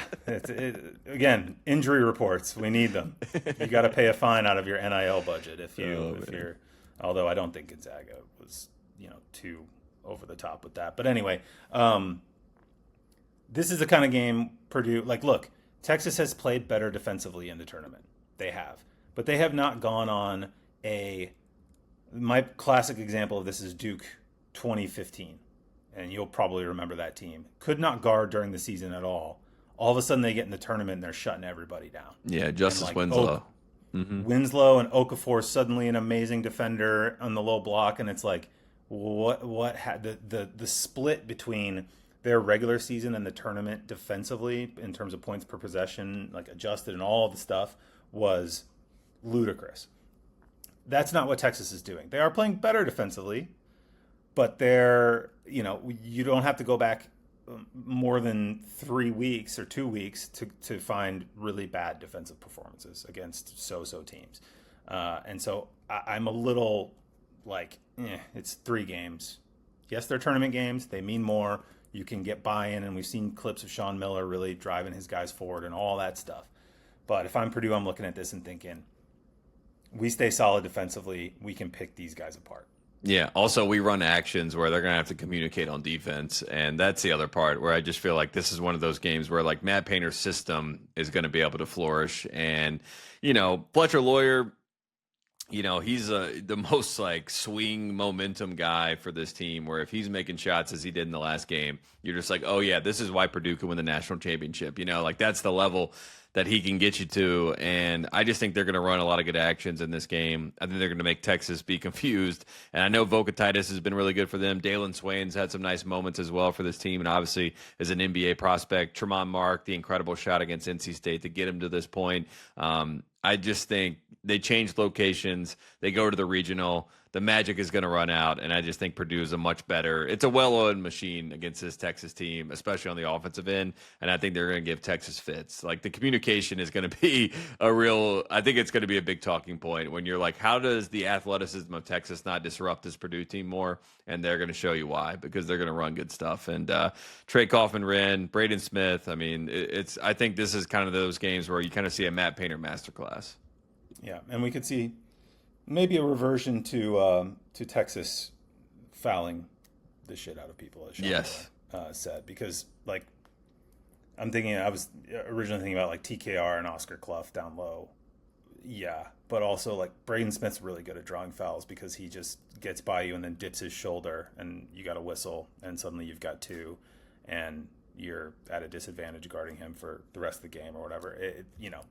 They're smart and crafty. They're all the stuff that you associate with this group of Purdue players these last 3-4 years. And it's, never say never. I didn't think, I guess we did pick Texas to be our first 4 team. So we'll. I did not think Texas would be BYU. I really did not think that. I thought Kevin Young would be able to drum up something in that game. It just felt like that team was just kind of off the rails. And then I think Gonzaga, athletically, Texas just was a kind of a bad matchup for them. Ike did his best in that game. But also you got guys like Cam Heide coming off the bench and hitting a game-winning just dagger shot. They got a little bit of magic behind them right now.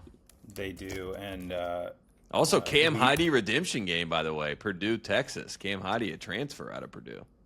100%. And I think Chendall Weaver is every tournament broadcaster that doesn't watch Texas all year and then does the broadcast on CBS and Turner. He's like their favorite player. Oh yeah, Barkley like, was losing his mind. Barkley's like, I love this Weaver guy, man. He's amazing. I'm like, Barkley, calm down. he catches the eye because he does a lot of stuff and he's constantly moving, and he got the haircut and all that stuff. He's like the Energizer Bunny out there. Also, how about Barkley talking about vocatitis? He's like, those are the wedges I play with, vocatitalists. It's like, Jesus Christ. Oh boy, yeah. There were a lot of takes about him and Dick Vitale in the first four. I came down pro. I had a great time. Like, who cares? This game is stupid anyway, The first four, if they were doing this at the Final Four, I'd be like, this is genuinely disrespectful to the sport that I love. If it was Illinois Houston and they were doing a podcast during the game, I'd be like, all right, guys, let's tone it down. But they were talking about NIL. They were talking about like all types of stuff. It was hilarious. It was a podcast that basically barely referenced the actual basketball game that was happening, and only a barely coherent one. And Brian Anderson with no voice, he couldn't even like say anything because he was voiseless. It was just kind of hilarious. Yeah, he was like, yeah, whatever. Yeah, he would chip in and be like, they'd go on some long rant for like, 5 minutes, and then Anderson would be like, okay, Texas down 2. And that was all he would say. He's like, and Copeland for 2, miss. Yeah. Anyway, I was playing golf the other day. That was great. Okay, Arizona, Arkansas, our last game of the Sweet 16 we're going to talk about. This is the NBA purveyor game, you know what I mean? Like, if you're an NBA fan and you want a Sweet 16 game, this is the one to watch, I feel like. It's all-timer. I think it has the potential to be an all-timer. Like, look, Arizona could do what Arizona does often, which is like, suddenly you're down 8, then you're down 15, now you're down 20, and you might lose by 13, but you will never get back into this game again. That's in play because Arizona is comprehensively good in a way that Arkansas, for all of their talent and their offensive skill, has not been. On the other hand, Darius Acuff plays for Arkansas, and that dude is extremely good at basketball. In addition to being like, I used to do this thing for my newsletter, and I'll probably revive it at the end of the season of just doing it's like the all Eamonn team. And it's not the best players. It's the players I most enjoyed watching or found were weird. It's kind of like an homage to the very old school. This will date me a little bit, but I don't know if you remember Free Darko way back in the day. Oh, the yeah. blog. I'm just players who are either extremely good or extremely entertaining or just kind of weird and compelling. And Acuff is in the I cannot take my eyes off this dude when he's on the court, and I just want to watch him play basketball all the time. And in addition to that, he's extremely effective and can run a basketball game. And you can 100% see in your mind's eye Darius Acuff out top against Arkansas's defense doing stuff, or against Arizona's defense, doing stuff that is just I don't know, he might pull it off. He might get 40 again. He might get 45. And that just being another part of his story, which is already kind of incredible, already this season. Yeah, it's so incredible that you have the hyperbole of some of the CBS kind of crew. It's driving people crazy. It's driving me crazy. But I also I love Darius Acuff and I love watching him play. So I refuse to be baited into responding. And I do think this is a chance for him to kind of grow the legend of what he's been able to do for this program. And I love the relationship with Malik Thomas. I think that backcourt duo, for them to come in as freshmen, kind of have their growing pains, but then also figure out kind of who they are. They play off each other really well. There's no real resentment between them. You can tell, oh, Malik's going, Acuff feeds him the ball. Oh, it's an Acuff game. Your turn. Wagner comes off the bench and has been an actual team player, and I feel like he's not getting enough credit for that. So I like that backcourt matchup between Bradley, Burries, Acuff, Malik Thomas. I think that's going to be a big story in this game. And then you look at a Brazil versus a Krivas. Can Brazil be kind of a swing factor in this game, and Pringle as well? Maybe get some work on Krivas, get him in foul trouble. So I think Arkansas is going to give them a run for their money. I still like Arizona in this game at the end of the day, but I do think this is going to come down to Burries versus Acuff, and obviously Bradley will be involved. Maybe a little bit of blend of Bradley and Burries versus Acuff, but it's going to be a good game. Like, that's what I'm saying. Like, if you're going to circle one to watch, if you're like one of these NBA casual fans, I think that's the game to watch. 100%. And you can almost kind of picture it of like maybe Arkansas gets out hot, because they do that. They have runs and they play fast now, and they hit shots, and they can get out on top of you pretty quickly. And Arizona maybe kind of grinding it back. Yeah. Possession by possession. Arkansas's up 10-2 opening the game, and everyone's like, I told you, Darius Acuff. Yeah. And Arizona kind of getting there in the end. But look, it is not hard to picture with Acuff another, because he is a ball dominant guard. You kind of go back to like the old wisdom, right? Of just like, give me the best guard who has the ball in his hands all the time, and all of the systemic stuff and all of the things that Eamonn's talking about with rim, blah, blah, blah, blah, blah. Like, just give me the best guard with the ball in his hands and let him hit 15 footers, on step backs. And like, he might win you the game. The Kimba candidate, man. That's how they do it. You can do it. Steph Curry did it. And I don't think Acuff is Steph Curry, but he's a very, very good college basketball player, and I don't care what that means for his pro future. But I know. Everybody's going to give like his comp. Everyone's like, is he Iverson? Is he Marbury? Is he this? Is he that? I'm like, I don't know. He's a really good player, and I love watching him. Can I just enjoy it, and you guys do this in 3 weeks, please? My God. Yeah, and do the draft stuff when it's draft time. He's, I think he'll be an effective pro, even if he's not the world's best defensive player. But like, just enjoy him. Cal was pushing back against that. Cal's like, he's a good defender. Anyone that says otherwise, I was like, Cal, I love that you never stop campaigning. You know what I mean? Like, this guy's ready to give a stump speech at any point. In the middle of the tournament, he's like, don't you dare disparage his draft stock because of his defense. A likely thing for Cal to say, but I mean, look, like, I love Darius Acuff. He's one of my favorite players of like the last 5 years. And truly, and this sounds crazy, but like, makes me feel like a child watching basketball sometimes, because those guards I felt like were so much more prevalent when I was a kid. It's a bit of a throwback. Like, you have one of them all the time. It felt like a tough, New York City. Obviously, he's from Detroit, but that style of like Stephon Marbury, Steve Francis type of guy. Yep. It just felt like they were always in the bloodstream. And Baron Davis, right? 100%. And he's back to that, and super enjoyable. He's not a great defender. That's okay. And it's okay. Not a great defensive team. Yeah. We're not asking him to be. Just be a superstar. Yeah. That's what he is. But either a heroic Sweet 16 performance and a loss, or a Sweet 16 win. Whatever it is, it promises to be a really good one. And that's our Sweet 16 preview. By the time we talk to you the next time, we'll have a Final Four. We will know whether it's existentially, destructive Final Four that features all the best teams, or a bit of a mix, and everyone will have to find something else to talk about for the first 2 days of press availability at the Final Four. But whatever it is, I have a feeling it's going to be extremely entertaining. Tate, anything else you'd like to add before we go? No, I think it's going to be a great tournament. I love doing the reactions, not the prognostication. You got a lot of people bringing up like, well, send me your bracket. I'm glad we're like past that point. Like that kind of wears on me a little bit. And then people texting me like, how's your bracket looking? I'm not a fan of that conversation. I love the basketball. I love reacting to the game. So this is my sweet spot. So I love being here and love chatting about it all, man.